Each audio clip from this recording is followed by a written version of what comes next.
पटड़ी या railway line फौलाद की दो पटड़ियों पर मुश्तमिल होती है जो स्लीपर पर लगी हुई होती है और स्लीपर ब्लास्ट पर रखे हुए होते हैं। रेल की पटड़ी को उर्दू में आम तौर पर रेलवे लाइन कहा जाता है। इस रेलवे लाइन पर ही ट्रेनें चलती हैं और मुसाफिरों और या अशिया को एक जगह से दूसरी जगह मुंतकिल करती हैं। 16वीं सदी के एक जर्मन साइंसदान जॉर्ज एग्रीकोला ने अपनी किताब मदनियात में एक ऐसी गाड़ी का जिक्र किया है जो लकड़ी के खंभों पर चलती थी।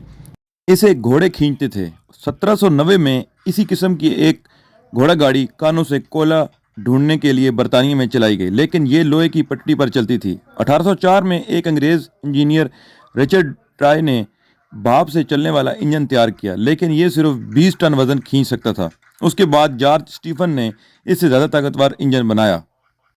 इस इंजन के कामयाब तजर्बे के बाद स्टॉकटन से डार्लिंगटन तक रेल की पटड़ी बिछाई गई, जिस पर सिर्फ माल गाड़ियां चलाई गई। 1830 में लिवरपूल से मैनचेस्टर को मिलाने वाली रेलवे लाइन का इफ्तिताह हुआ और बरतानिया में सबसे पहली मुसाफिर गाड़ी इसी रेलवे लाइन पर चली। इसके बाद रियासत हाय मुत्तहिदा में 1833 में, बेल्जियम और जर्मनी में 1835 और कनाडा में 1836, फ्रांस 1837, हॉलैंड और इटली में 1839 में रेलगाड़ी चलने लगी।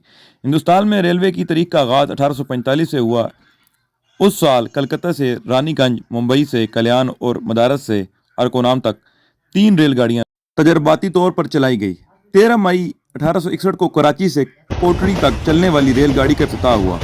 10 अप्रैल 1862 को लाहौर और अमृतसर के दरमियान पहली गाड़ी चली। 1865 में मुल्तान को लाहौर से रेलवे के जरिए मिलाया गया।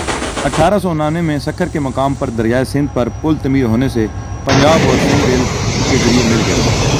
मज़ीद वीडियो देखने के लिए हमारा चैनल सब्सक्राइब, वीडियो को लाइक और बेल आइकन के बटन को दबा दीजिएगा। अपना ख्याल रखिएगा। आज के लिए अल्लाह हाफ़िज़।